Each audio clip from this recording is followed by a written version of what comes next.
इस पृथ्वी के ऊपर एक राक्षस,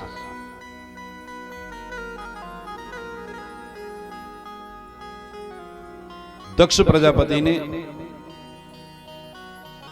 जिनके 60 कन्याएं हुई, उन दक्ष प्रजापति ने अपनी 60 कन्याओं में से 13 कन्याओं की शादी कश्यप ऋषि से की। उन्हीं में वो कन्या थी दिति अदिति। अदिति के गर्भ से देवताओं का जन्म हुआ, लेकिन दिति के गर्भ से शब्द से स्पष्ट है, दिति दैत्य। दिति ने 2 दैत्य पुत्रों को जन्म दिया, एक का नाम हिरण्याक्ष और दूसरे का नाम हिरण्यकशिपु पड़ा। लोमस ऋषि कहते कि दोनों को मारने के लिए भगवान को 2 अवतार लेने पड़े। वाराह अवतार लिया तो हिरण्याक्ष का वध किया, और नरसिंह अवतार लिया तो हिरण्यकशिपु का वध किया। दोनों पुत्रों की जब मृत्यु हुई तो उस दिति ने कठिन तपस्या के बल एक और पुत्र को उत्पन्न किया, जिसका नाम हुआ वज्रांग। वज्रांग ने भी कठिन तपस्या की, बहुत बड़ा बलशाली हुआ। वज्रांग के जो पुत्र हुआ उसका नाम हुआ तारकासुर। तारकासुर ने कठिन तपस्या की, और कठिन तपस्या करके भगवान ब्रह्मा को प्रसन्न किया। भगवान ब्रह्मा को प्रसन्न करके उस तारकासुर ने भगवान ब्रह्मा से वरदान मांगा। जब भगवान ब्रह्मा प्रसन्न होकर के वरदान देने के लिए आए ऋषियों, तो भगवान ब्रह्मा ने कहा कि वरदान मांगिए, क्या चाहिए? तो भगवान ब्रह्मा ने कहा कि मुझे अमर कर दीजिए। भगवान ब्रह्मा ने कहा कि मैं तुझे अमर कैसे करूं, यह सृष्टि का नियम नहीं है। सृष्टि के नियम के विरुद्ध मैं आपको कोई वरदान नहीं दे सकता, क्योंकि जो इस संसार में पैदा होता है, अद्यवास सतांते वा मृत्युवै प्राणिनाम ध्रुवा, जो पैदा हुआ है उसकी मृत्यु निश्चित है, आज हो या 100 साल के सतांते, आज हो या 100 साल के बाद, लेकिन मौत होना निश्चित है। आप कोई और वरदान मांगो। उस तारकासुर ने, ये राक्षसों का दिमाग भी ना जी उल्टा होता है, ये उल्टा ज्यादा सोचते हैं। तारकासुर को जब भगवान ब्रह्मा ने कहा कि कोई और वरदान मांगो, तो तारकासुर सोच में पड़ गया कि अब क्या मांगूं, ऐसा वरदान मांगना चाहिए अमरता के बराबर हो। तो बहुत दिमाग लगाया, और उस तारकासुर ने मांगा कि अगर मेरी मौत हो तो मेरी मृत्यु भगवान शंकर के पुत्र के हाथों हो। बोली शंकर भगवान की। केवल शंकर का पुत्र ही मुझे मार सके, और इस संसार में मुझे मारने वाला कोई दूसरा ना हो। भगवान ब्रह्मा ने हाथ उठा दिया, बोले तथास्तु, हम तुम्हें यह वरदान देते हैं,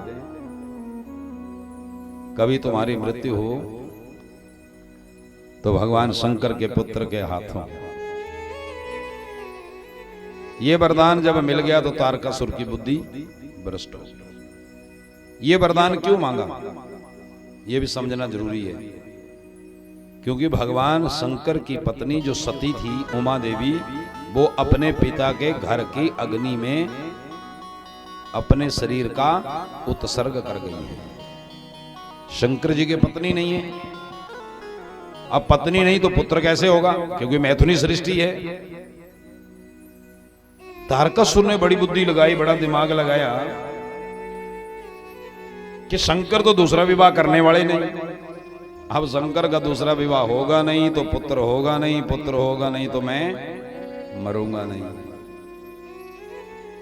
लेकिन हरि अनंत हरि कथा अनंता, हरि अनंत हरि अनंता सुनहु कहूँ बहु विधि सब संता हरि आनंद। जब तारकासुर का पाप बढ़ गया और 3 लोकों के ऊपर उसने अपना अधिकार कर लिया, देवता लोग त्रास हो गए, कंदराओं में वक्त गुजारने लगे। सब देवता भगवान ब्रह्मा जी के पास गए और ब्रह्मा जी ने एक अद्भुत पितरों की कथा, पितरों की पुत्रियों की कथा सुनाई, जिनको सनक आदि ऋषियों का श्राप था। और वो 3 कन्याएं, मेनका, धान्या और कलावती, जो पितरों की 3 कन्याएं थी, तीनों के अवतार की कथा पृथ्वी के ऊपर सुनाई, जिन तीनों ने पृथ्वी के ऊपर अपना जन्म लिया है और तीनों की पत्नियां वो बनी हैं। जो मेनका है वो हिमालय की पत्नी है, जो धान्य है वो महाराज जनक की पत्नी है, और जो कलावती है वो वृकभानु की पत्नी है। तीनों के गर्भ से 3 शक्तियों के प्रादुर्भाव की कथा सुनाई, देवताओं ने सुनी। मैना के गर्भ से पार्वती का जन्म हुआ, धान्य के गर्भ से सीता का अवतरण हुआ, और कलावती के गर्भ से राधा का अवतरण हुआ। जब देवताओं को सुनाया तो देवताओं को कहा कि तुम प्रयास करो भगवान शंकर की दोबारा शादी हो जाए। देवताओं ने प्रयास किया और भगवान शंकर की पार्वती के साथ दूसरा विवाह हो गया। बोली शंकर भगवान जय। संसार के हित, जगत के हित, संत ब्राह्मण गाय के हित, भगवान अपना नियम तोड़ देते हैं। भगवान को दोष नहीं होता, क्योंकि भगवान सामर्थ्यवान होते हैं। आपने सुना होगा सामर्थ्यवान को दोष नहीं होता। क्यों? भगवान श्री कृष्ण ने महाभारत का युद्ध हुआ तो संकल्प लिया, हम शस्त्र नहीं उठाएंगे, लेकिन जब जरूरत पड़ी, अर्जुन के ऊपर प्राण संकट आ गया, तो भगवान ने अपने भगत का मंगल करने के लिए अपने ही द्वारा रची गई सृष्टि और अपने ही द्वारा रचे गए नियम का उल्लंघन करके हाथ में शस्त्र ले लिया और अर्जुन को जीवन दान दे दिया। और उसका परिणाम निकला कि भीष्म ने अपनी मौत को स्वीकार कर लिया। ये सब नाटक भगवान ने इसीलिए रचा हुआ था, लीला थी भगवान की। अब पार्वती का विवाह हो गया, देवता लोग बड़े खुश हुए कि पार्वती की शादी हो गई भगवान शंकर जी के साथ। अब तो पार्वती के गर्भ से पुत्र का जन्म हो जाएगा और वो हम देवताओं का मंगल करेगा। लेकिन भगवान शंकर की शादी को 100 साल बीत गए। 100 वर्ष बीतने के बाद भी भगवान शंकर के घर में पुत्र नहीं आया। आज सारे के सारे देवता लोग फिर भगवान ब्रह्मा जी के पास चले गए। विवाह कृतवांच शंभु चमत्कारार्थम ईश्वरः योगीश्वरो निर्विकारो स्वात्मा रामो निरंजनः स्वात्मा रामो निरंजनः। देवता भगवान ब्रह्मा जी के पास जाकर के कहते हैं कि 100 साल शादी को हो गए, लेकिन आज तक भगवान शंकर जी के घर में तारकासुर के बद्ध का लाल पैदा नहीं हुआ महाराज। 100 साल बीत गए। इसलिए कुछ उपाय करो। भगवान ब्रह्मा जी ने कहा चलो भगवान शंकर जी के पास चलते हैं मिलकर के। इसलिए भगवान विष्णु, भगवान ब्रह्मा श्रुतेति वचनम तेषांसम विष्णु सामरो यया विस्मतो अति मुनि श्रेष्ठ शिवद्वारम जगामः शिवद्वारम जगामः। देवताओं के वचन को सुनकर के भगवान ब्रह्मा और विष्णु सारे के सारे देवताओं को संग लेकर के भगवान शंकर जी के पास चले गए। और भगवान शंकर जी के पास जाकर के सब देवताओं ने, ब्रह्मा,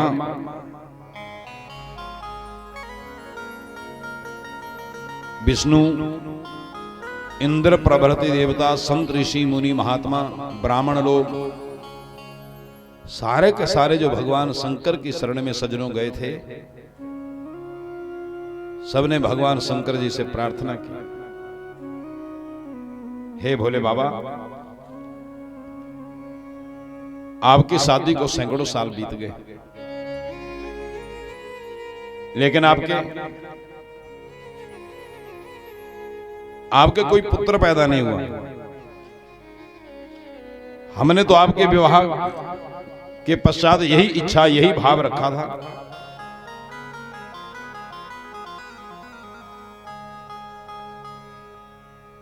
कि आपका विवाह होगा, आपके पुत्र होगा, और आपके पुत्र होगा तो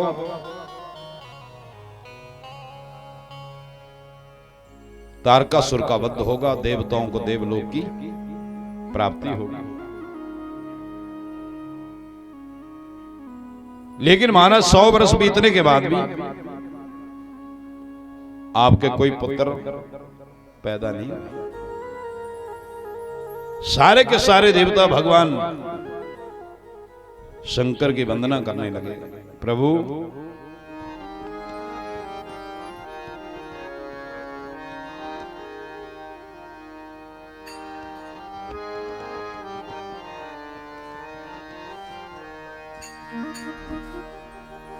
हमें केवल आस तुम्हारी, शिव शंकर भंडारी।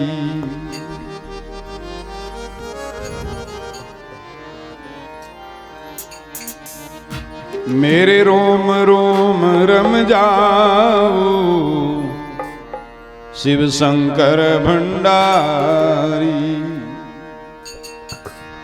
मेरे कण कण में बस जाओ, शिव शंकर भंडारी। हमें केवल आस तुम्हारी, शिव शंकर भंडारी। हमें केवल आस तुम्हारी, शिव शंकर भंडारी। हमें केवल आस तुम्हारी, शिव शंकर भंडारी। हमें केवल आस तुम्हारी, शिव शंकर भंडारी। रोम रोम रम जाओ, शिव शंकर भंडारी। मेरे रोम रोम रम जाओ, शिव शंकर भंडारी। मेरे कण कण में बस जाओ, शिव शंकर भंडारी। मेरे कण कण में बस जाओ, शिव शंकर भंडारी। हमें केवल आस तुम्हारी, शिव शंकर भंडारी। हमें केवल आस तुम्हारी, शिव शंकर भंडारी। हरि बोल।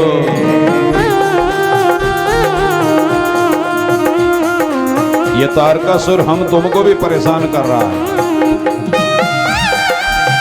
हमारे आपके अंदर आजकल इस कलयुग में तारकासुर बैठा है, उसको मारने के लिए भगवान शंकर का भजन करेंगे।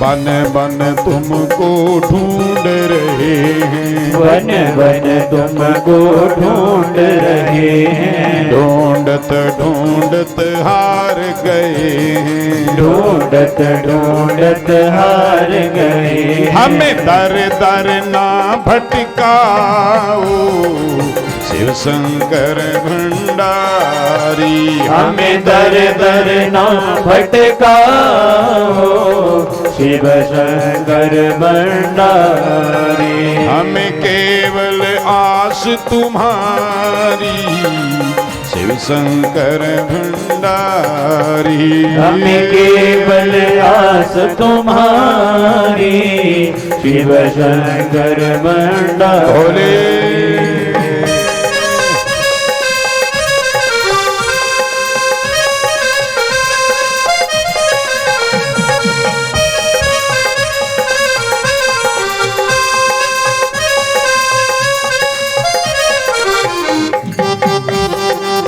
मंगल कर दीजिए बाबा।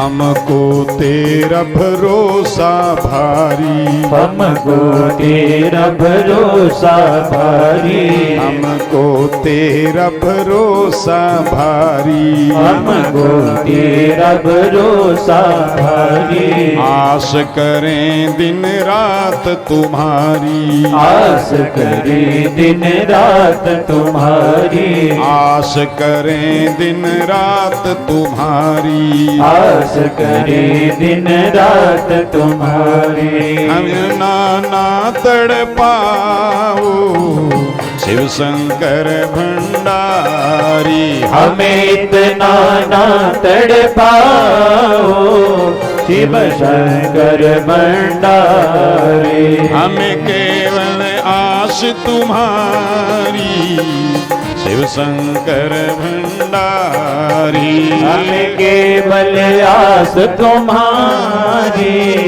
शिव शंकर भंडारी। बोले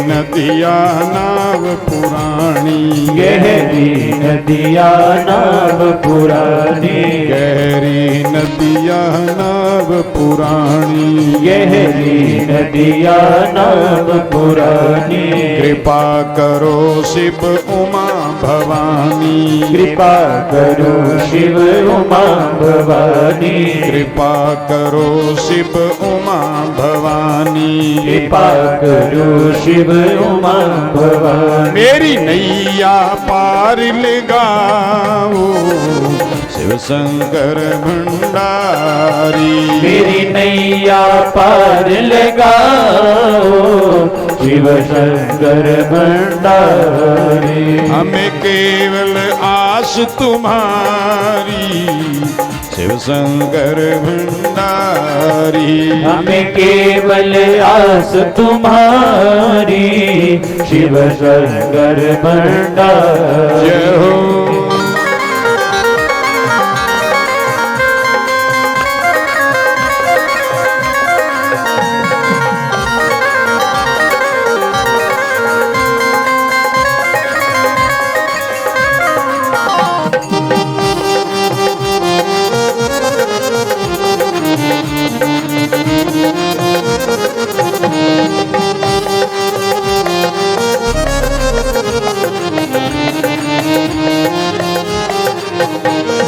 काली घटा उठी हुआ अंधेरा।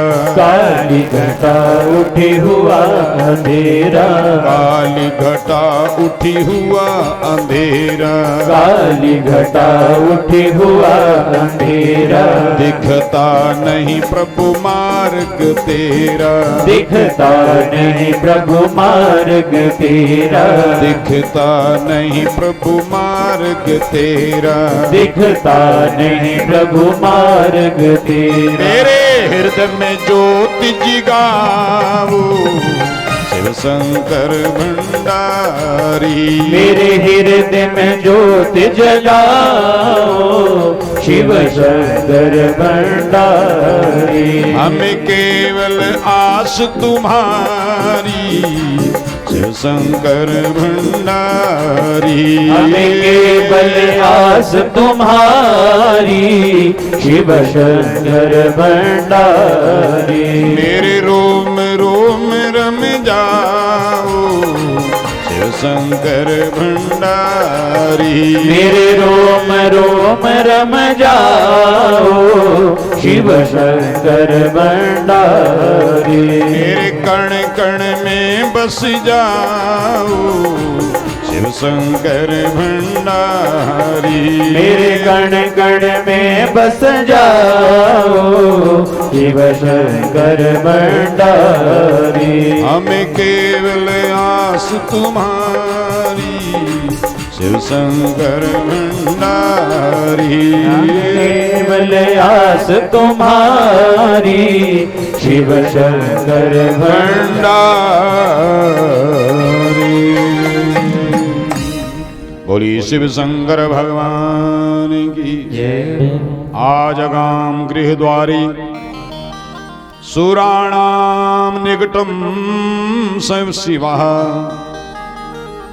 दैतेन पीड़ितानां च शंकरो भक्त वत्सला। बोली भक्त वत्सल भगवान की जय हो। अपने निकट आए हुए देवताओं को जब भगवान शंकर जी ने देखा, देवताओं को कष्ट में देखा, देवताओं को पीड़ा में देखा, भगवान शंकर जी को दया आ गई और भगवान शंकर जी ने उसी समय देवताओं को कहा, देवताओं ये लीजिए मेरा तेज, जिसमें मेरे तेज को ग्रहण करने शक्ति है वो मेरा तेज ग्रहण कर लीजिए। इस तेज के द्वारा ही आपको एक ऐसा पुत्र प्राप्त हो जाएगा जो तारकासुर का वध कर देगा। बोली शंकर भगवान की जय। देखते देखते भगवान शंकर जी का तेज जमीन के ऊपर गिरा। शंकर जी की प्रेरणा से उसी समय अग्नि ने कबूतर का रूप बनाया। अग्निर्भूत्वा कपूतो ही प्रेरिता सर्व निर्जरहि।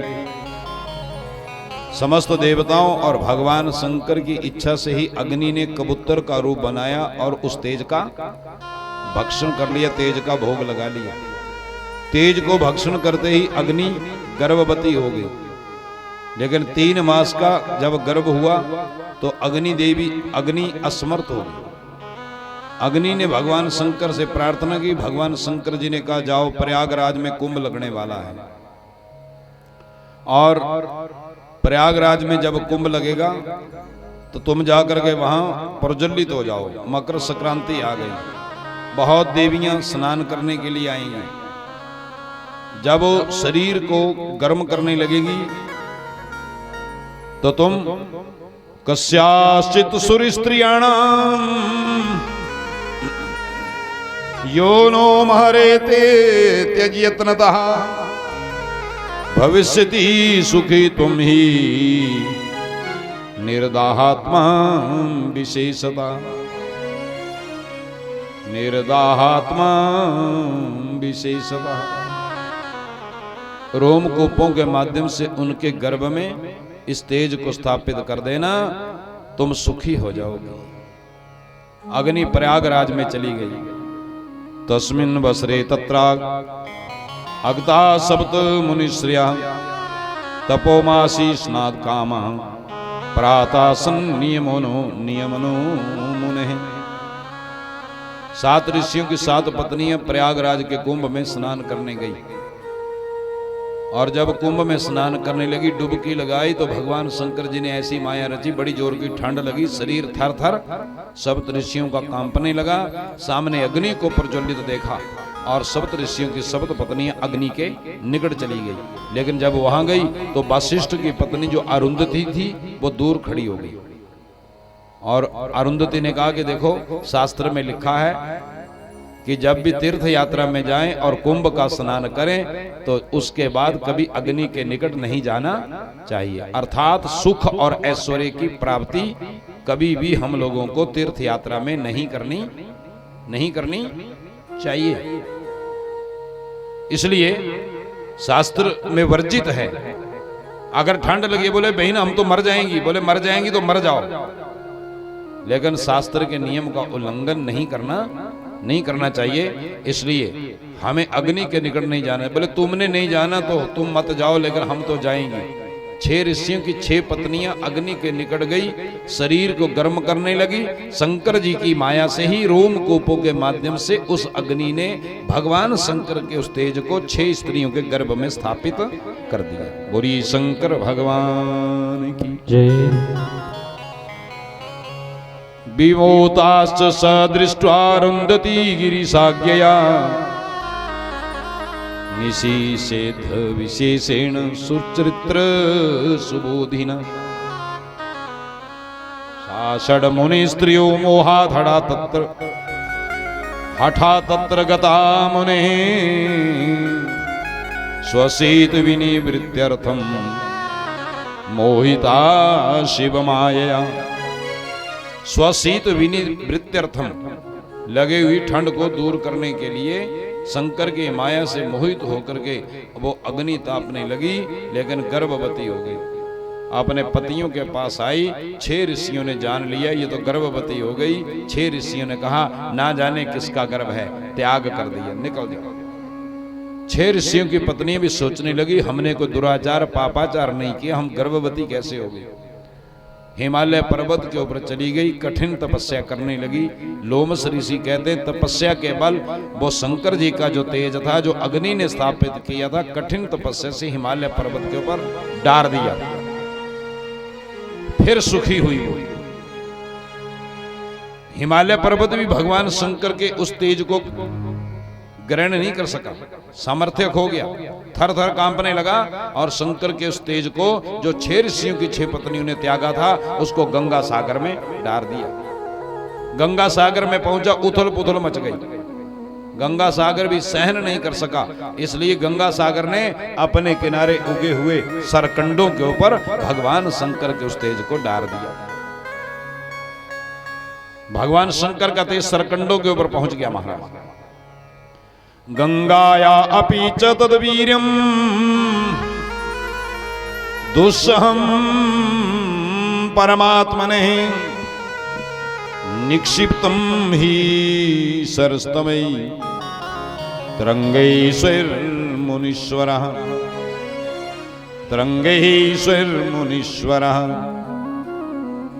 अपनी तरंगों के बल सरकंडों के ऊपर उस भगवान शंकर के तेज को डाल दिया और जन्म की अवधि पूर्ण हो गई।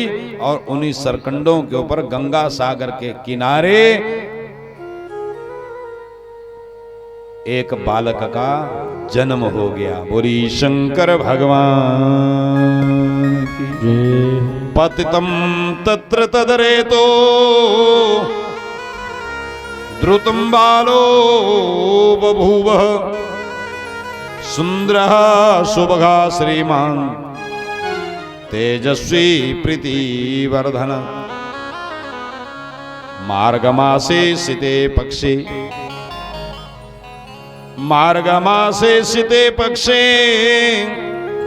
तिथो षष्ठम्यां मुनीश्वरे प्रादुर्भावो अभस्तस्य शिवपुत्रस्य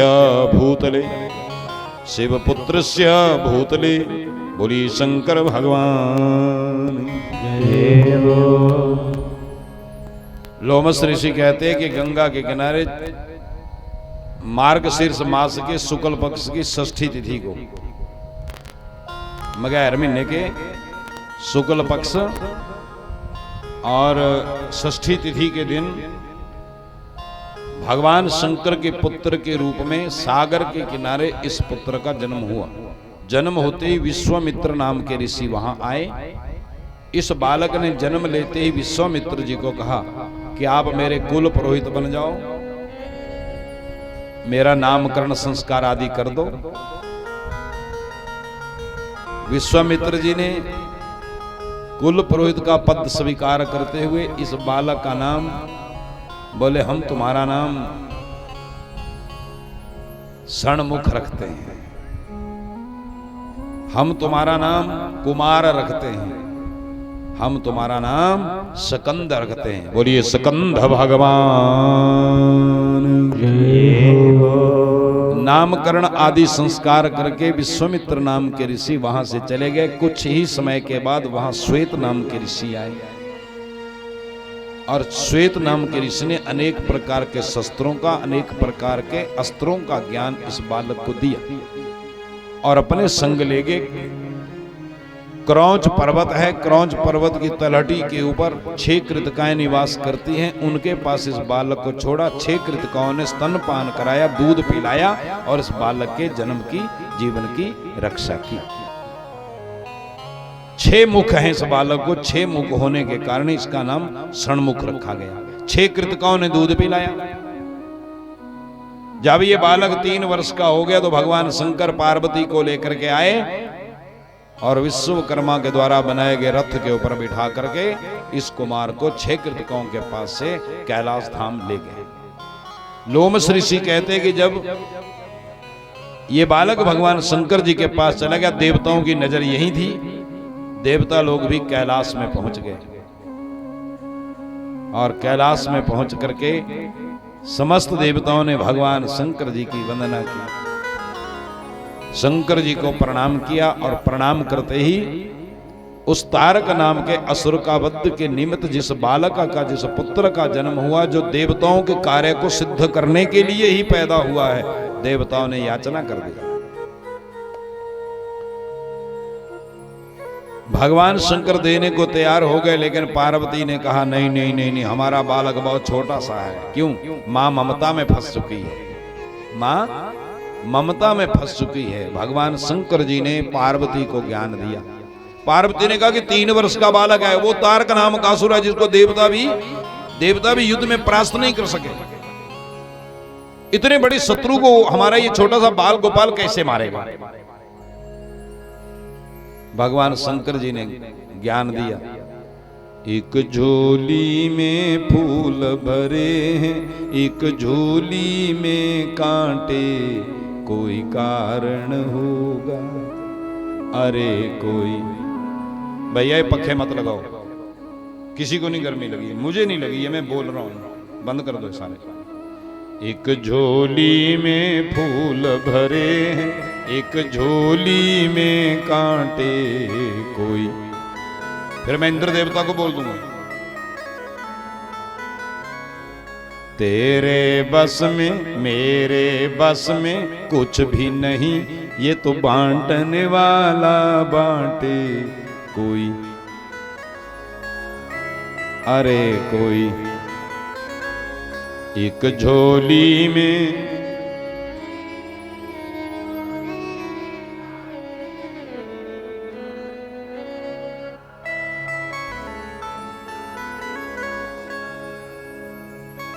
नाग बिडस ले तो मिल जाता किसी को जीवन दान, नाग बिडस ले, समझना, चींटी से भी मिट सकता है किसी का नाम निशान, अरे कोई, अरे कोई। एक झोली में फूल भरे हैं, एक झोली में कांटे,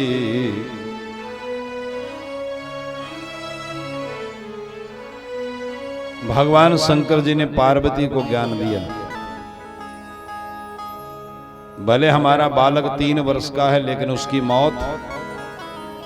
उसकी मौत लिखी ही हमारे पुत्र के हाथों है। नाग भी डसले तो मिल जाता किसी को जीवन दान, पर चींटी से भी मिट सकता है किसी का नाम निशान।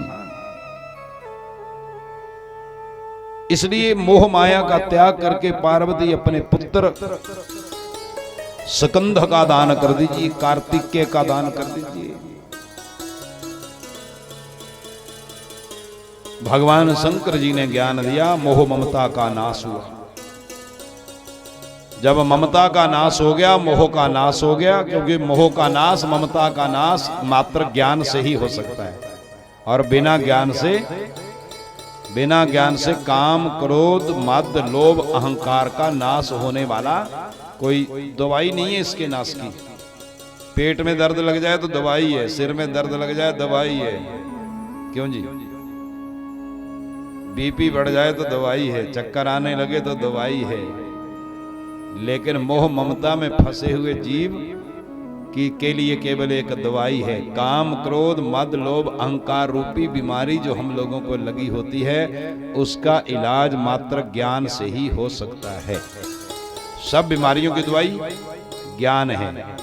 इसलिए हमें अपना दरवाजा खुला रखना चाहिए और ज्ञान को सहर्ष स्वीकार करना चाहिए। आप भी ध्यान रखें, जरूरी नहीं है कि सांप लड़ने से हमारी मौत हो, ये जरूरी नहीं है कि गाड़ी का एक्सीडेंट हो तभी मरेंगे। कई बार घर में भी पौड़ी से पैर खिसकता है, सिर दीवार से टकराता है और 2 मिनट में जय जय सीता राम हो जाती है। अगर हमारा प्रारब्ध जितना लिखा है हमें उतना ही भोगना है और ये शरीर छोड़ना पड़ेगा। भगवान शंकर जी ने ज्ञान दिया, पार्वती को ज्ञान मिला। पार्वती ने अपना पुत्र सहर्ष देवताओं को दान कर दिया। देवताओं ने अनंत प्रकार के अस्त्र और शस्त्र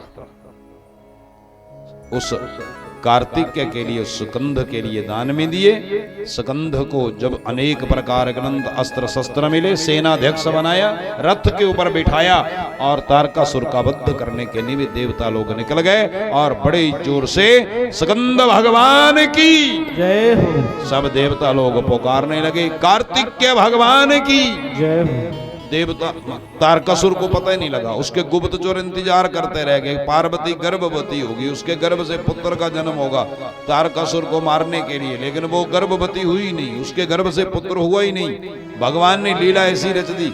लेकिन जिसमें सारे के सारे देवता तारकासुर को अपना सेनापति बना करके आगे करके उसका वध करने के लिए निकले और उसकी जय जयकार करने लगे। देवलोक में आवाज पहुंची तारकासुर के कान में। तारकासुर ने कहा, जल्दी पता करो। विशाल सेना को, एक कुमार को सबसे आगे करके हुए आते हुए देखा। राक्षसों की, तारकासुर की सारी सेना अस्त्र शस्त्र लेकर के चल पड़ी। रास्ते में ही युद्ध प्रारंभ हो गया।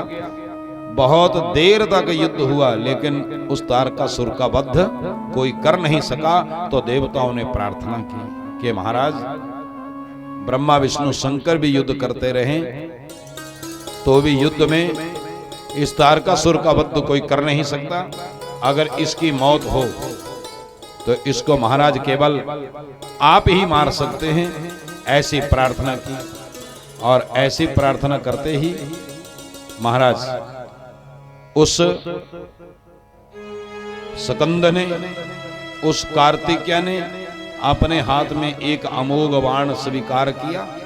भगवान शंकर जी पार्वती के चरणों का ध्यान किया और माता पिता के चरणों का ध्यान करते ही उस अमोघ शक्ति का तारकासुर के ऊपर प्रहार कर दिया।